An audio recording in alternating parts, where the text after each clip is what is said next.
temos alguns tipos de abdômen agudo, como o inflamatório, o obstrutivo, o vascular, o hemorrágico, né? E que a gente precisa definir, dentro daqueles sinais e sintomas, que tipo de abdômen agudo seria. De longe, o mais comum que nós encontramos na nossa emergência é o abdômen agudo inflamatório.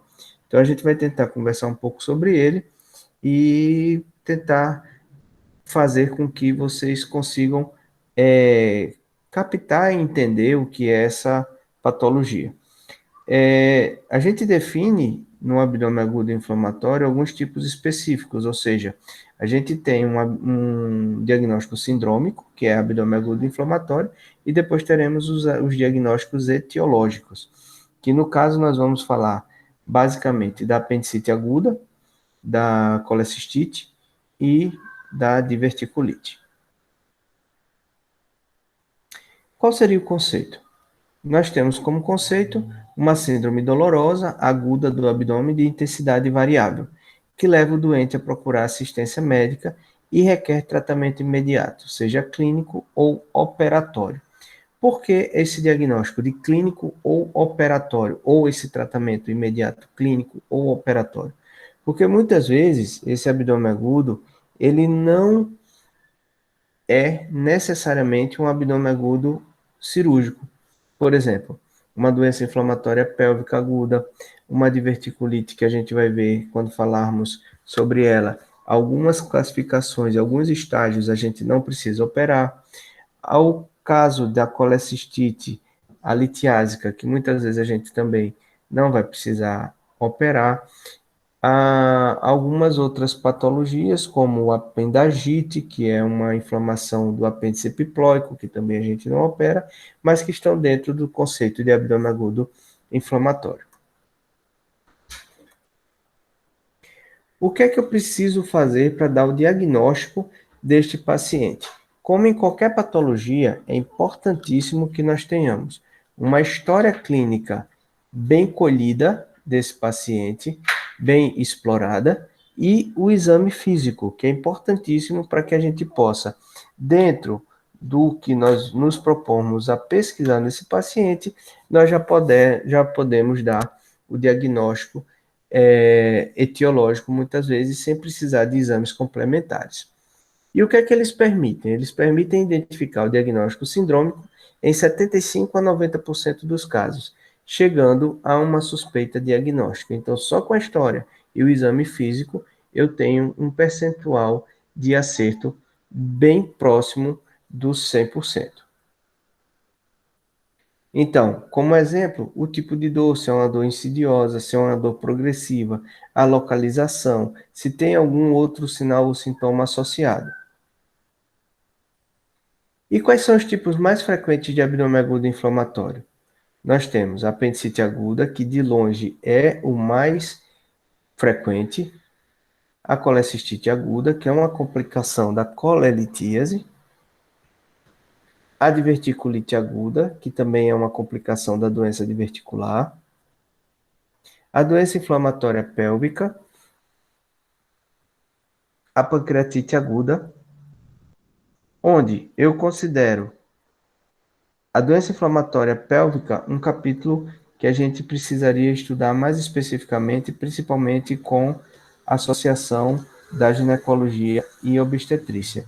E a pancreatite aguda, ela é uma patologia tão específica, que tem um quê de gravidade e umas nuances tão próprias, que eu acho que ela merece um capítulo próprio só para ela, que seria só o estudo da pancreatite aguda. Otacílio Júnior e alunos, falando sobre apendicite, ele nos disse que a causa mais frequente de abdômen agudo é inflamatório. 7% da população mundial vai apresentar apendicite aguda em algum momento da vida. O seu pico de incidência ocorre entre os 10 e 30 anos, sem uma explicação adequada, já que a gente pode ter desde o lactente até o idoso sendo acometido de apendicite aguda. Há uma pequena preferência pelo sexo masculino.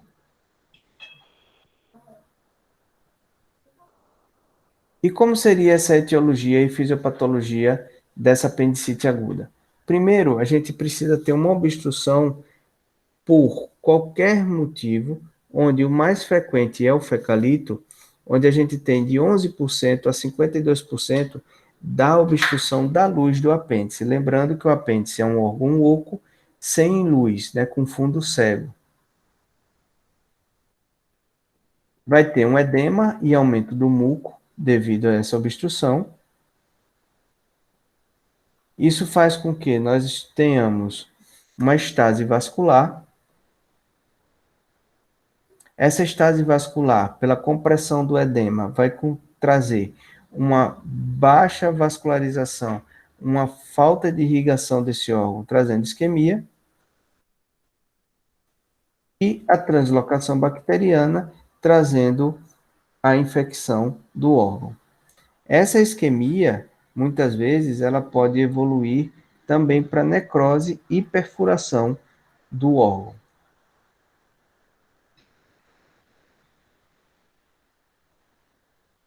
E qual seria o quadro clínico da apendicite aguda? A dor, que em todo o abdômen agudo tem uma importantíssima situação no seu diagnóstico, ou seja, a dor, ela define muitas vezes que tipo de abdômen agudo nós estamos tendo em nossa frente. Na apendicite aguda, normalmente ela vem mais de uma forma irradiando até se localizar na fossa ilíaca direita. Falaremos um pouquinho mais na frente.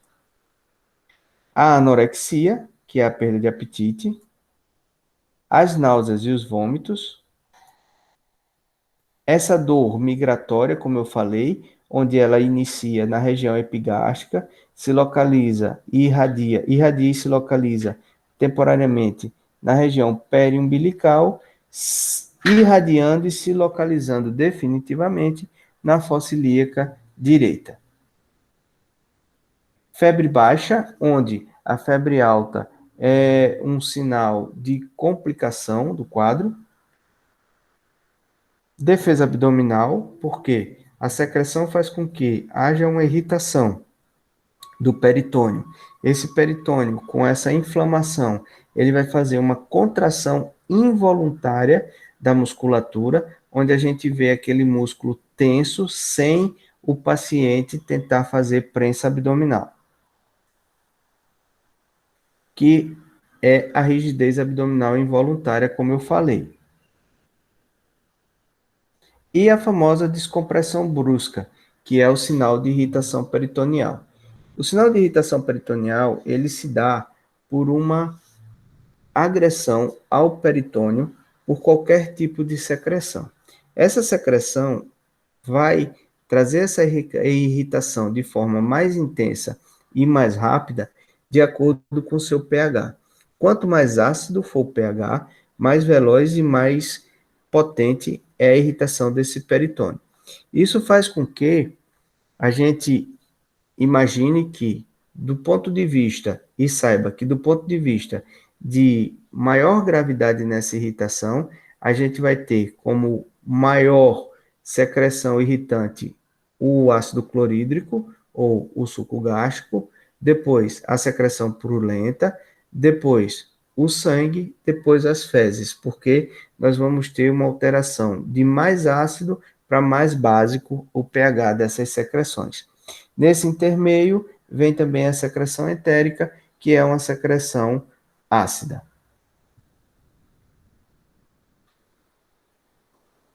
Ainda sobre a apendicite aguda, nós vamos ter alguns sinais semiológicos que nós fazemos diagnósticos diferenciais.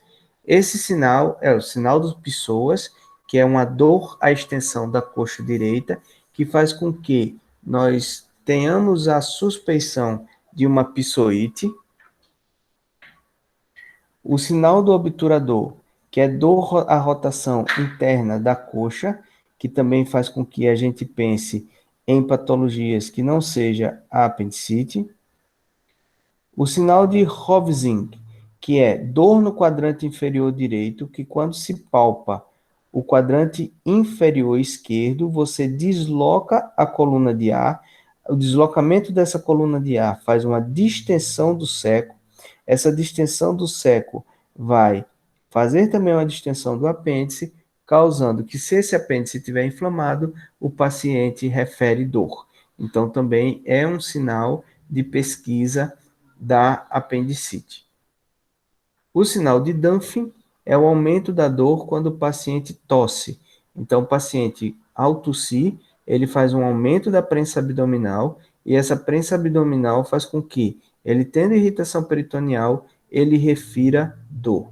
Vejam bem que eu não coloquei aqui para vocês o que é o sinal chamado patognomônico da apendicite aguda. Eu, particularmente, não considero sinal patognomônico de apendicite aguda. Por quê? Qualquer patologia que cause alguma defesa ou alguma irritação peritoneal na fossa ilíaca direita, ela vai trazer o sinal de Bloomberg positivo. E qual é o sinal de Bloomberg positivo? É a descompressão brusca dolorosa no ponto de McBurney. E onde é o ponto de McBurney? É na interseção do terço proximal e médio de uma linha imaginária traçada da espinha ilíaca anterior até a cicatriz umbilical. Então, se você tem uma descompressão brusca no ponto de McBurney, a gente vai ter o sinal de Bloomberg positivo.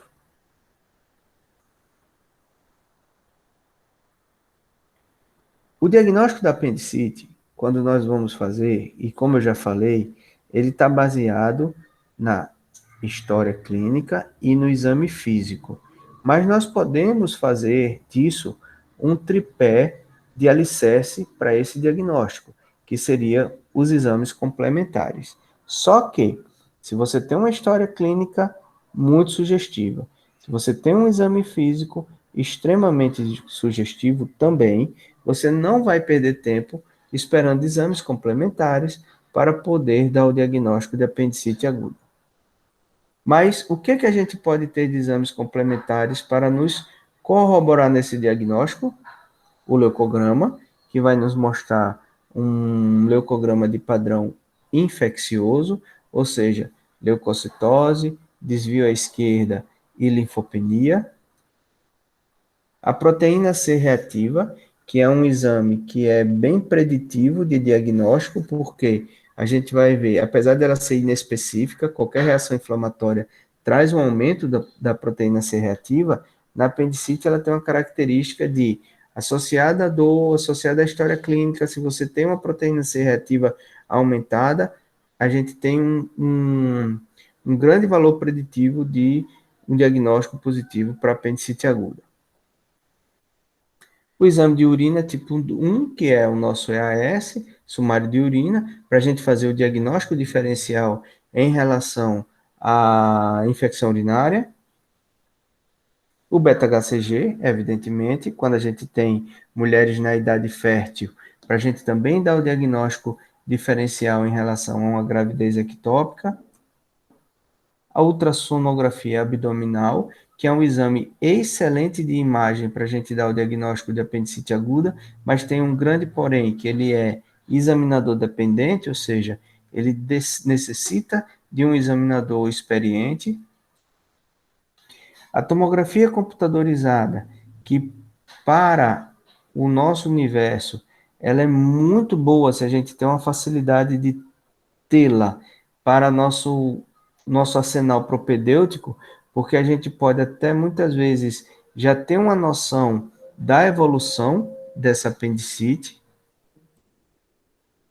E a videolaparoscopia, que além de dar diagnóstico, quando a gente tem uma dor abdominal, que é uma dor abdominal que não conseguimos caracterizar através da história clínica, do exame físico, de outros exames, sejam exames laboratoriais, bioquímicos, de imagem, a gente pode dispor da videolaparoscopia como um diagnóstico e que facilita o quê? Em mãos experientes também o tratamento.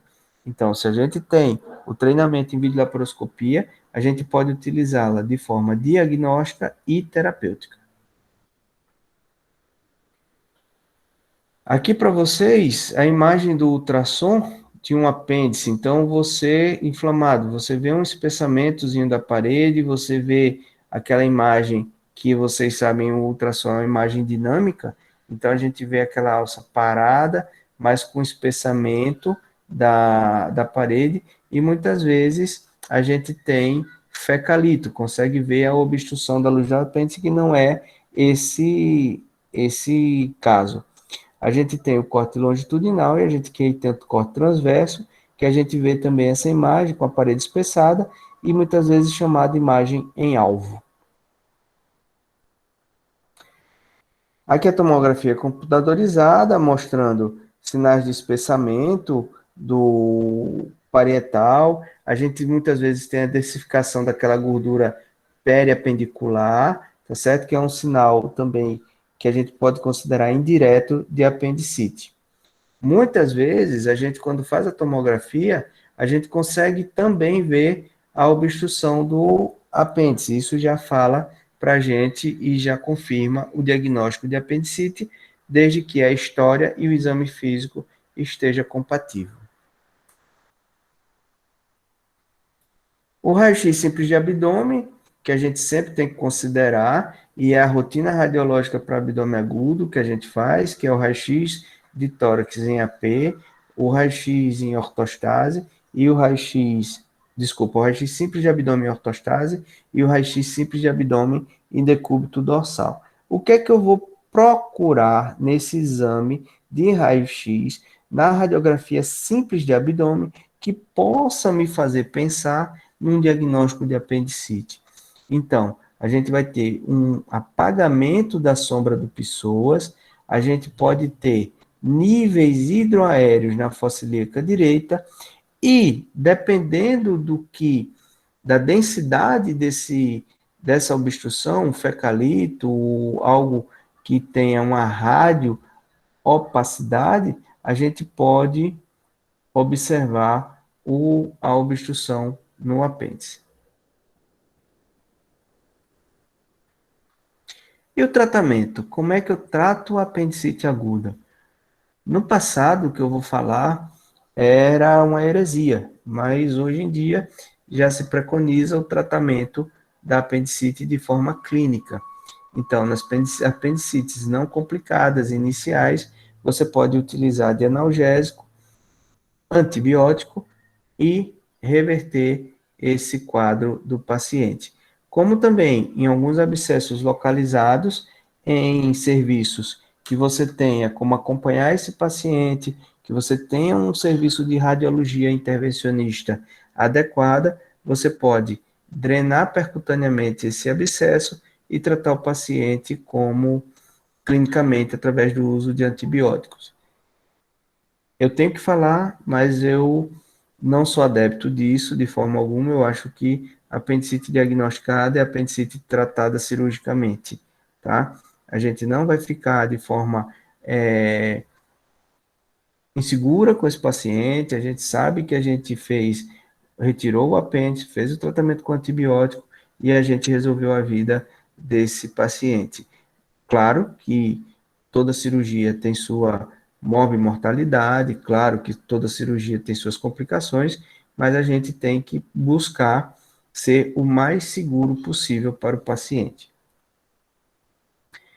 Então, tratamento cirúrgico, apendicectomia, a antibiótico terapia, se nós temos um apêndice não complicado, a gente pode usar uma cefalosporina de primeira geração, como a cefalotina, nós podemos usar uma cefalosporina de segunda geração, como o cefaclor, né? A gente pode usar também a cefazolina, mas a cefazolina a gente normalmente é usado como antibiótico profilático nos hospitais, e se ele é profilático, a gente não usa no arsenal terapêutico. Nas complicadas, nós precisamos ver que tipo de complicação foi essa. Ah, ela tem abscesso, ela está um grau 3, grau 2, grau 3 para 4, a gente vai ter o quê? A gente vai ter que cobrir gram-negativos e anaeróbicos. Os gram-negativos a gente tem como arsenal os aminoglicosídeos, nós vamos ter como arsenal as quinolonas e nós vamos ter como arsenal as cefalosporinas de terceira geração. Nós podemos também usar as cefalosporinas de quarta geração, mas aí a gente deixa para infecções mais graves e muitas vezes nos casos de peritonites difusas. E para cobrir os anaeróbios, normalmente nós usamos o metronidazol, e se esse paciente ele não for tolerante ao metronidazol, nós podemos associar a clindamicina. Aqui para vocês uma imagem de uma apendicectomia convencional. Aqui vocês veem a base do apêndice, aqui vocês veem o seco. Aqui há uma dissecção do mesoapêndice, onde está a base e a ponta do apêndice sendo sustentada e elevada por duas pinças de Allis.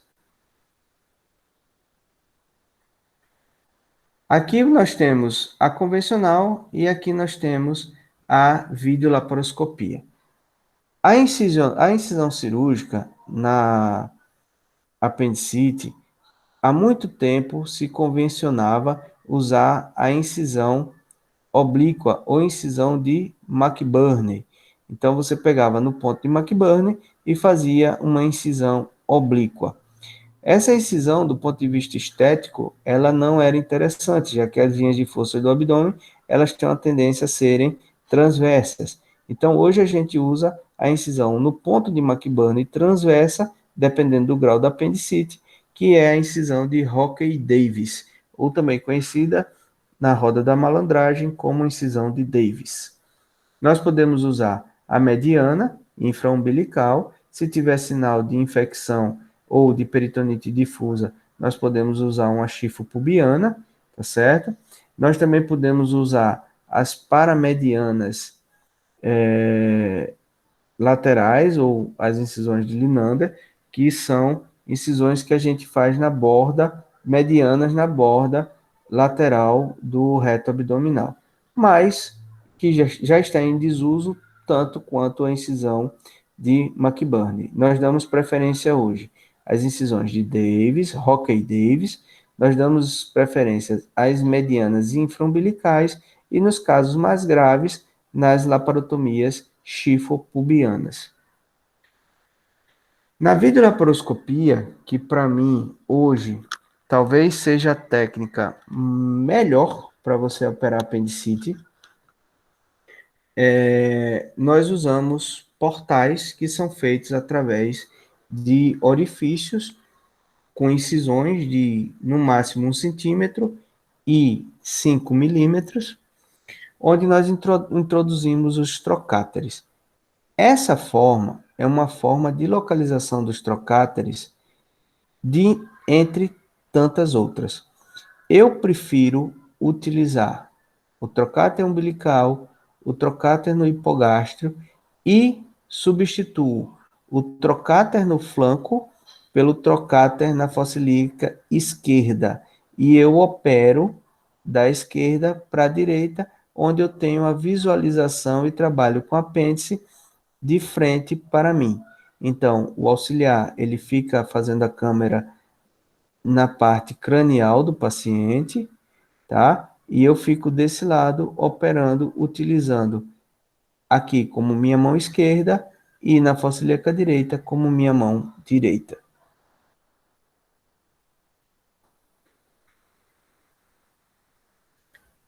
Schimmer e alunos falaram para a gente em colecistite aguda o seguinte, que a forma mais frequente de apresentação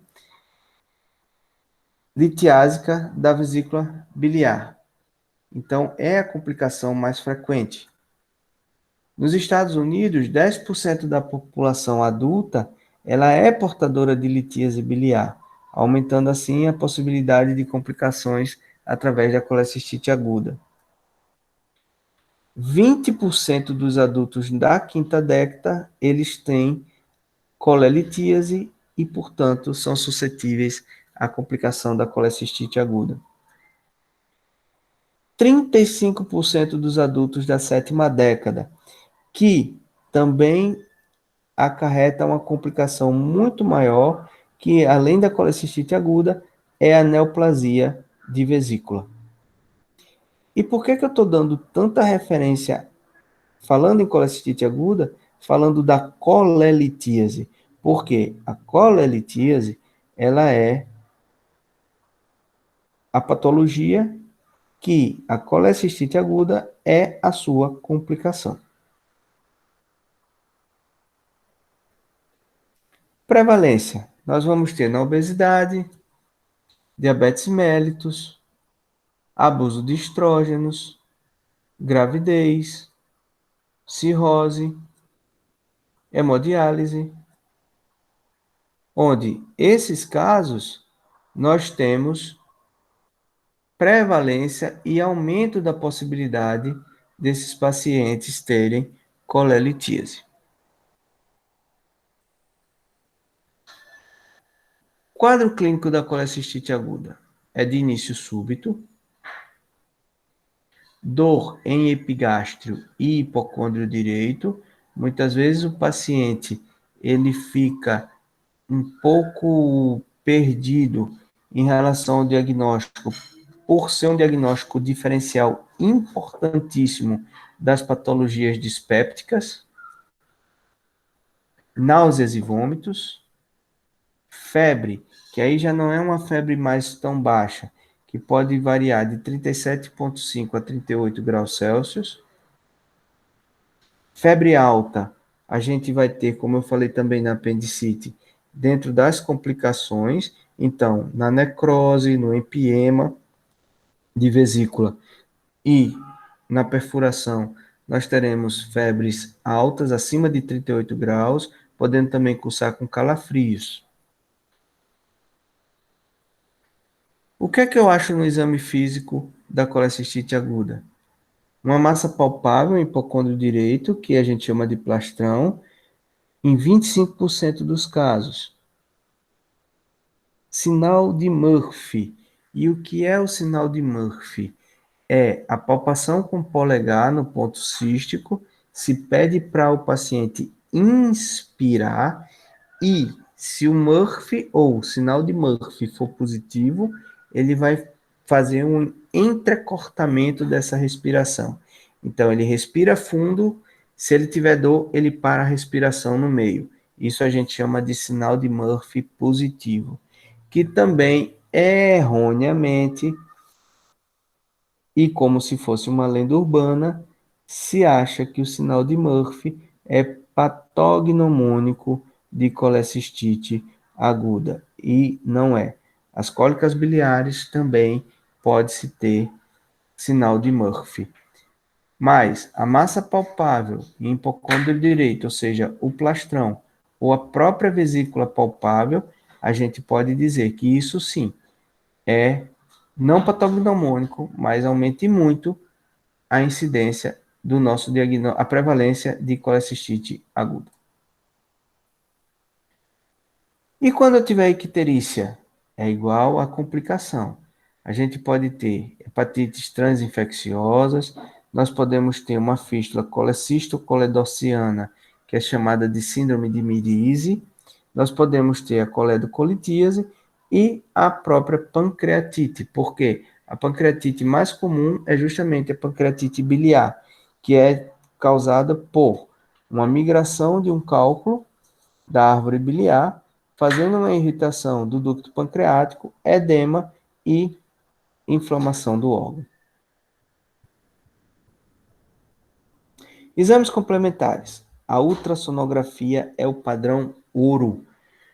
Muitas vezes nós fazemos tomografias e essas tomografias nos deixam em dúvida e nós partimos para a ultrassom para definir. Então, se você tiver na sua história clínica sempre, no seu exame físico, sempre o alto índice de suspeição de uma patologia que de via biliar, de vesícula, a gente vai pedir a ultrassonografia porque é o padrão ouro. E o que é que ela vai me mostrar? Espessamento de parede maior que 4 milímetros, líquido perivesicular, e ela tem, como eu falei, uma sensibilidade e especificidade próximo a 90%. E por que próximo a 90%, Álvaro, se é padrão ouro? Porque eu tenho uma variável que é uma variável importantíssima, que é examinador dependente. Então, aqui para vocês verem, ó, uma vesícula normal, não tem cálculo, paredezinha fininha, né? Tá aqui, ó, uma área anecóica, né? Que é o líquido, a bile, tá? Aqui mostrando cálculos, tá vendo? Estão vendo, ó, as imagens? Mas o mais importante é que ela forma ecos, né? Então, a gente vê os ecos.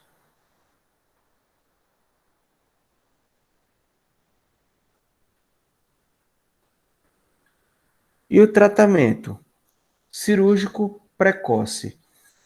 Tenho certeza que vocês já ouviram falar no esfriar o processo. O que é o esfriar o processo? Esfriar o processo era quando nós diagnosticávamos a colecistite aguda, nós entrávamos com antibiótico, hidratação, dieta zero, deixávamos o paciente melhorar e 4 a 8 semanas depois operávamos o paciente. Ah, mas por que isso? Porque no momento de inflamação, a gente perdia muito a referência anatômica e a gente tinha uma dificuldade muito grande em fazer uma dissecção segura e, evidentemente, não ter lesões de via biliar. O que é que acontece? Acontece que observou-se, se você opera esse paciente dentro das primeiras 72 horas, não vai ter tanta diferença de você operar ele com 4 a 8 semanas. E você reduz e muito nesse período de 4 a 8 semanas que ele venha a ter um outro quadro, que a gente não pode ter certeza que esse paciente não vai ter um outro quadro. As técnicas que nós utilizamos é a convencional, que praticamente está em desuso, e a videolaparoscópica, que também é padrão ouro para o tratamento da colecistectomia, desculpe, tratamento da colecistite aguda, que a cirurgia é a colecistectomia videolaparoscópica. Então, mostrando para vocês um desenho esquemático de como é a cirurgia convencional, onde nós fazemos uma incisão de Kocher, que é uma incisão subcostal à direita, né, expondo o fígado, e a gente apreende o fundo da vesícula, disseca o seu pedículo e solta a vesícula do fundo para o infundíbulo, fazendo assim a colecistectomia. E a colecistectomia videolaparoscópica, onde nós operamos através da videolaparoscopia com 4 portais, muita gente usa 3, com esse posicionamento, a aórtica na cicatriz umbilical, um trocáter no hipocôndrio direito, um outro trocáter no flanco direito e o trocáter do epigástrio. Algumas pessoas operam, e eu já tive a oportunidade de operar apenas com 3 trocáteres, onde esse segundo trocáter, a gente coloca na linha média e já faz a apreensão com a tração da vesícula e dissecando com o do epigástrio. Eu já fiz algumas cirurgias utilizando essa técnica, mas assim não vi grandes vantagens e voltei para os 4 trocáteres. Talvez a melhor vantagem é que é menos uma agressão à parede abdominal, mas o risco de você fazer uma iatrogenia por uma dificuldade de abrir o trígono de calor e você ver bem as estruturas não justifica essa preocupação em agredir menos a parede. Aqui a imagem que a gente vê, a imagem real. Então, vocês vejam, a colecistite aguda, a vesícula, ela fica opaca, pouco brilhante, né, endurecida. Muitas vezes você precisa aspirar essa vesícula até para que você consiga apreendê-la para poder dissecar o seu pedículo.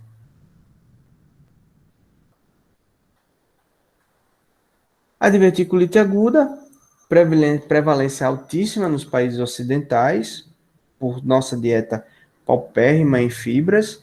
Então, a gente tem uma facilidade de ter doença diverticular dos cólons. 5 a 10% dos pacientes acima de 45 anos apresentam doença diverticular do colo e podem apresentar diverticulite aguda. 85% dos pacientes acima de 85 anos. É a complicação mais frequente da doença diverticular, a gente tem de 10 a 20%. 25% dos pacientes com diverticulite necessitará de tratamento cirúrgico. E a mortalidade fica em torno de 12 a 36%. A diverticulite aguda ela é tão comum que é considerada a apendicite do lado esquerdo.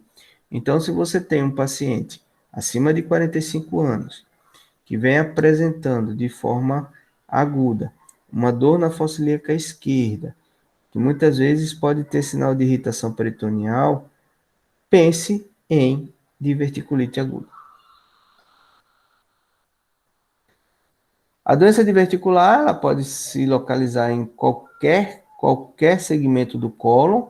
Então, nós temos ilho terminal, válvula iliocecal, seco, apêndice, colo ascendente, flexura hepática, colo transverso, flexura esplênica, colo descendente, sigmoide e reto. Pode se localizar em qualquer segmento. Mas qual é o mais comum? Segmento esquerdo, tá? A doença diverticular, como a apendicite, como a colecistite, a sua fisiopatologia mais comum é, sem dúvida, a obstrução da luz desse divertículo, que faz um aumento do muco, uma distensão, uma estase vascular, uma isquemia, translocação bacteriana. Essa isquemia podendo trazer perfuração e essa perfuração a gente pode ter abscesso localizado, a gente pode ter um abscesso regional, a gente pode ter um abscesso pélvico e a gente pode ter uma peritonite fecal.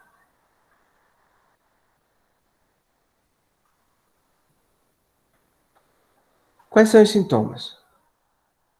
Dor abdominal constante em quadrante inferior esquerdo, febre, parada de eliminação de flatos e fezes, que faz com que a gente, se não fizer uma história clínica bem feita, uma anamnese de forma detalhada, a gente pode confundir com abdômen agudo obstrutivo,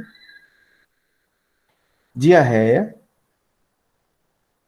frequentes queixas urinárias pela proximidade, muitas vezes pelo contato desse colo descendente sigmoide, a bexiga e também a ureter. E aqui nós temos uma classificação que a gente chama de classificação de Rinchey. Essa classificação de Rinchey é uma classificação tomográfica. Então, ela acontece de que forma? Ela acontece através do diagnóstico tomográfico, a gente consegue classificar a diverticulite e consegue também tratá-la. Então, nós temos a classificação de Rinchey clássica, que é o Rinchey 1, abscesso pericólico ou fleimão, abscesso pélvico retroperitoneal Rinchey 2. Na Rinchey 3, nós vamos ter peritonite purulenta generalizada. Na Rinchey 4, nós temos a peritonite fecal generalizada. Aí a gente fez o quê? Dificultou mais para a gente, né? Tá muito fácil. Então, modificaram a classificação de Rinchey. De que forma? Para quê? Para que a gente definisse se, quando eu falo a gente, é a comunidade médica, tá, gente? Então, para que a gente definisse, eu vou tratar clinicamente, eu vou operar esse paciente, eu posso tratar ele ambulatorialmente, eu preciso internar esse paciente. Então, definiu para a gente que Rinchey 0 de verticulite clínica leve. Então, aquela dor, o paciente tem doença diverticular, mas na tomografia você não consegue definir muito bem padrões de imagem inflamatória. 1A, inflamação pericólica confinada, fleimão. 1B, abscesso pericólico confinado. 2, abscesso pélvico retroperitoneal. 3, peritonite purulenta. E 4, a peritonite fecal. Onde 0, 1A, 1B e 2 nós podemos tratar clinicamente. 3 e 4 nós precisamos tratar cirurgicamente. E hoje também que uma situação que era definida sempre como cirúrgica é o pneumoperitônio. Se você tem um pneumoperitônio localizado, se você tem um pneumoperitônio pequeno, você pode internar esse paciente, entrar com antibiótico e observar a evolução dele, muitas vezes sem precisar operá-lo. Evidentemente, todo e qualquer tratamento não operatório, você tem que estar preparado para operar. Então, você tem que ter o cirurgião acompanhando, ou como médico assistente, ou associado a você para acompanhar. Você tem que estar num hospital que lhe dê condições de operar esse paciente num caso de emergência. É interessante que esse hospital seja um hospital de complexidade, que você possa ter uma UTI e ter todo o aparato para a segurança desse paciente. O exame físico da diverticulite aguda depende da gravidade da diverticulite. Então, você pode ter uma dor leve, como você pode ter uma dor difusa com irritação peritoneal franca. No estádio 1, você vai ter uma dor infocilíaca esquerda, com plastrão palpável ou não, discopressão positiva e localizada. No estádio 2, você vai ter um plastrão maior e dor também no hipogástrio. Estádio 3 e 4, dor abdominal difusa com sinais clínicos de peritonite difusa. Exames complementares, hemograma, radiografia simples de abdômen, a gente pode ver se tiver uma perfuração maior, um pneumoperitônio maior, né? Mas que a radiografia simples de abdômen nem sempre é ideal para ver, nem sempre não. Ela não é ideal para ver pneumoperitônio, a gente vai ver através da radiografia de tórax. Ultrassonografia de abdômen tem uma acurácia de 88 a 98, mas também pode permitir o acompanhamento do tratamento através do líquido livre na cavidade. Aqui, uma radiografia contrastada mostrando as doenças diverticulares, que a gente nunca deve fazer na vigência de verticulite, para evitar que a pressão de injetar o contraste traga perfuração. E aqui nós temos o estudo tomográfico, que é o padrão ouro para o diagnóstico da diverticulite. A colonoscopia, que nós também nunca devemos fazer em vigência de quadro de diverticulite.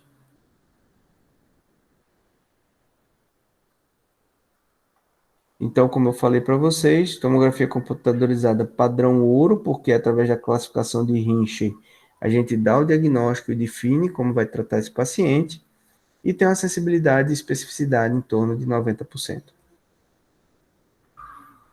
Então, aqui para vocês, mostrando doença diverticular, borramento, né? O borramento, pequenazinha área de pneumo. E o tratamento cirúrgico na urgência, clínico, de acordo com a classificação de Rinchey, como eu falei. Então, se você tem um paciente com peritonite difusa, se você tem um paciente com pneumoperitônio volumoso, você vai ter que operar esse paciente. E na maioria das vezes, o tratamento cirúrgico é a cirurgia de Hartmann, ou seja, uma colostomia terminal, que na maioria das vezes também é temporária. Depois de 3 a 4 meses, você reconstrói esse trânsito intestinal. Aqui é para vocês verem que você não precisa ser mágico nem morar em Hogwarts para dar diagnóstico de abdômen agudo inflamatório. Basta você conversar com o paciente, examinar o paciente e, se houver alguma dúvida, pedir os exames complementares necessários para confirmar seu diagnóstico e você fazer o tratamento adequado para esse paciente. Alguma pergunta, que já falaram que vai ser através do chat. E agradeço mais uma vez o convite. Estou sempre à disposição para a gente conversar um pouquinho sobre medicina, que é sempre um prazer trocar ideia com vocês, trocar as ideias com vocês. Doutor Álvaro, muito obrigada pela aula maravilhosa.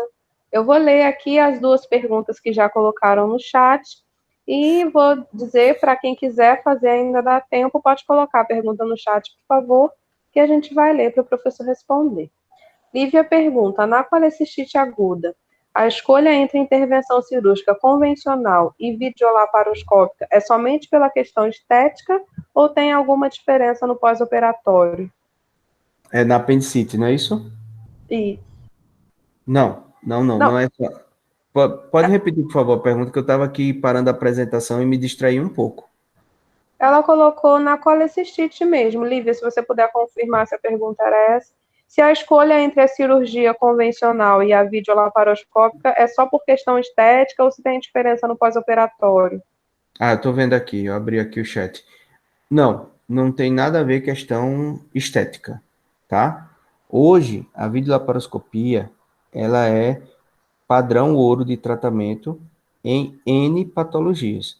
Na colelitíase, na colecistite aguda, mais ainda, tá certo? A videolaparoscopia, ela é considerada uma cirurgia chamada minimamente invasiva. Toda cirurgia minimamente invasiva, ela traz para o paciente um benefício muito grande na resposta endócrino-metabólica inflamatória ao trauma cirúrgico, tá? Porque a relação é direta entre agressão à parede abdominal e essa resposta endócrino-inflamatória do trauma cirúrgico.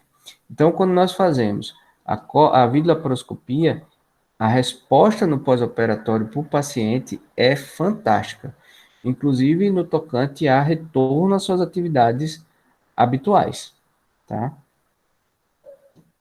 Então, não é estética. Certo, obrigada. E a Júlia pergunta como apresenta parada de eliminação de flatos e fezes e ao mesmo tempo que diarreia. Não é ao mesmo tempo.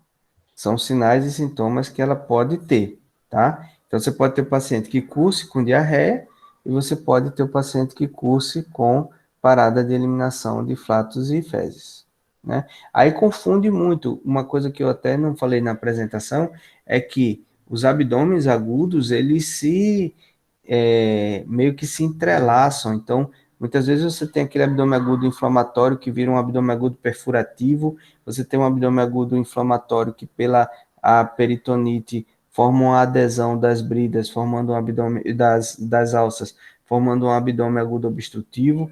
Então, aquele abdômen perfurativo que se torna também inflamatório devido à peritonite, causando sepse no paciente.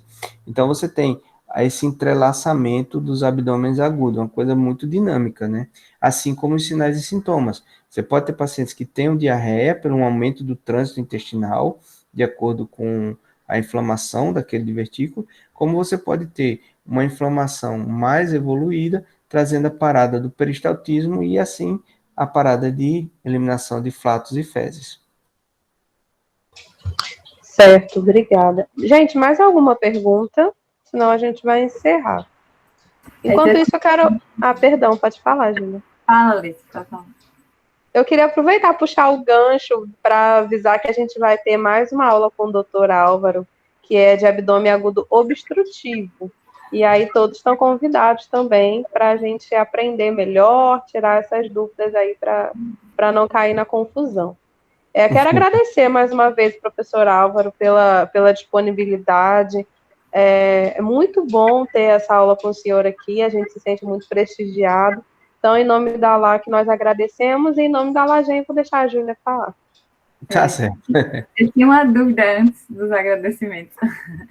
Eu tinha visto há um tempo, em relação à apendicite aguda, que a ultrassonografia, se ela viesse branca, ou seja, sem alteração patognomônica, digamos assim, ela não descartava o diagnóstico de apendicite, apenas a tomografia.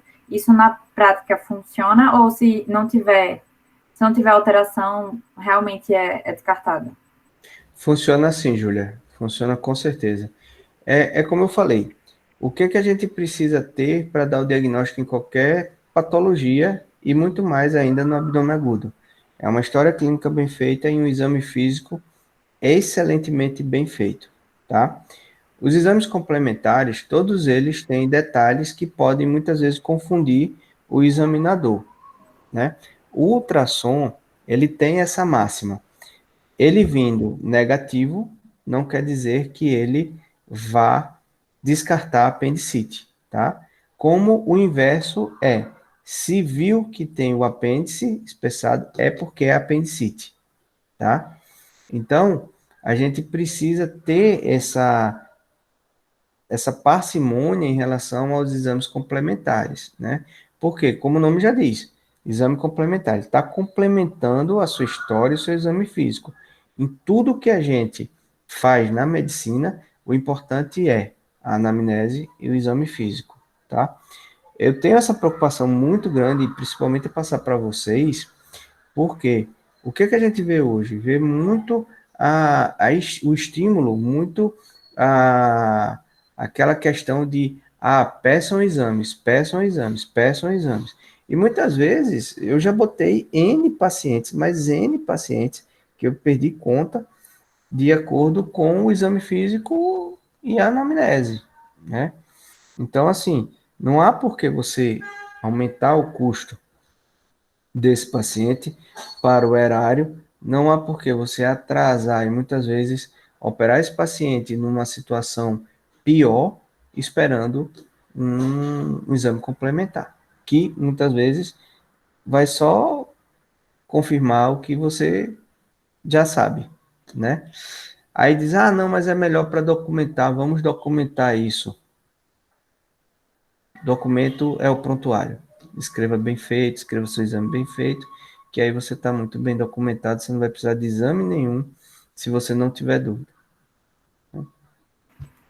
Certo, muito obrigada, professor. Se alguém tiver mais alguma dúvida, sintam-se à vontade. E eu tenho mais uma dúvida com relação a exatamente isso que o professor Álvaro estava falando, que inclusive já botou vários pacientes, né? Parece uma coisa bem clara que realmente se o exame físico e a história clínica forem bem sugestivos da apendicite, por exemplo, você não precisa de exames complementares. Mas eu fiquei com uma dúvida com relação a, assim, qual que é a chance de você, por exemplo, levar esse paciente para cirurgia e não ser apendicite?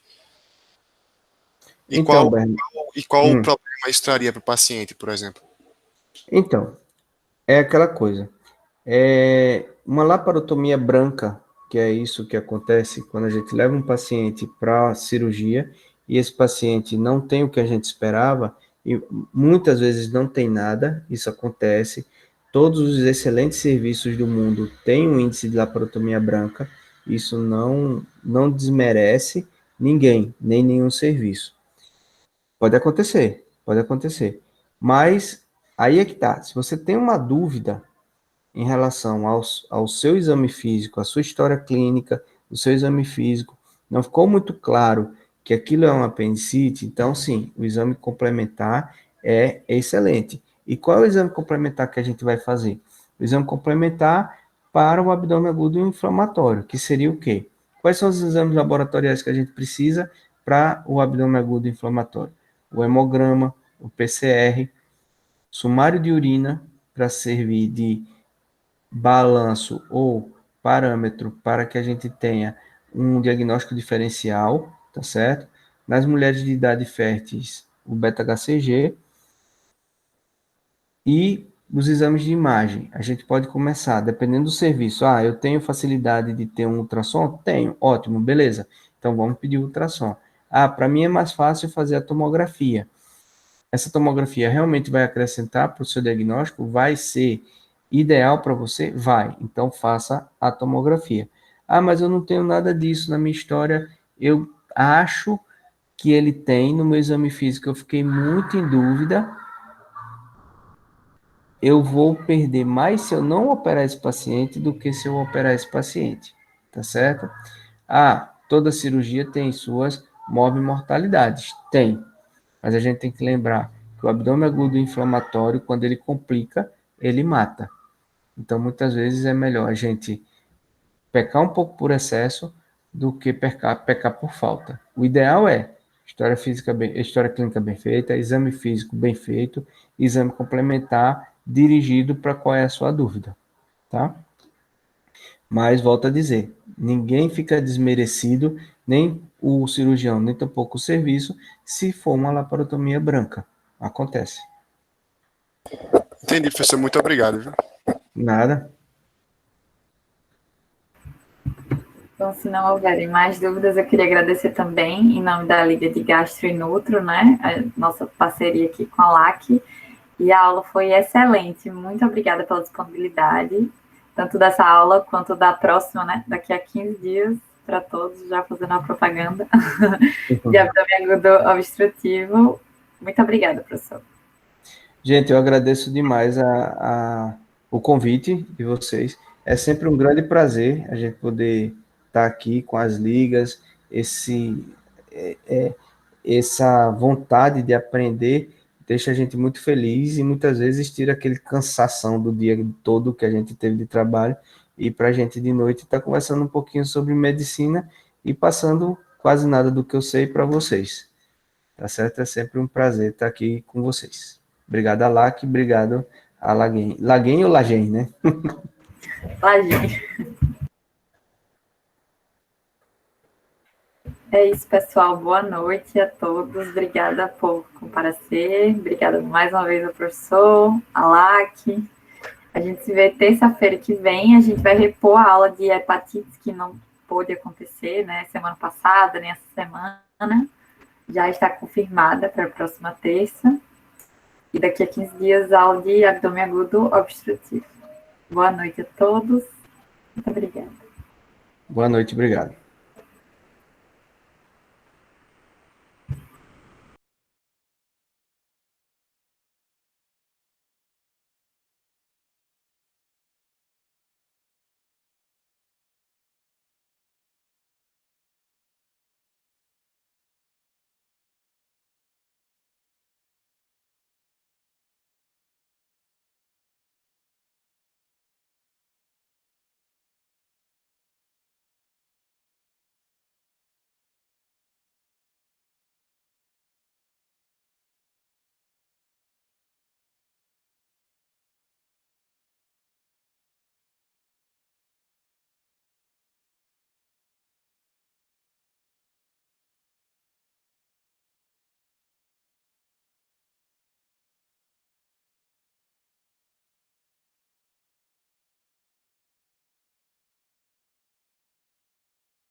Ô, Nicolas, sai da reunião.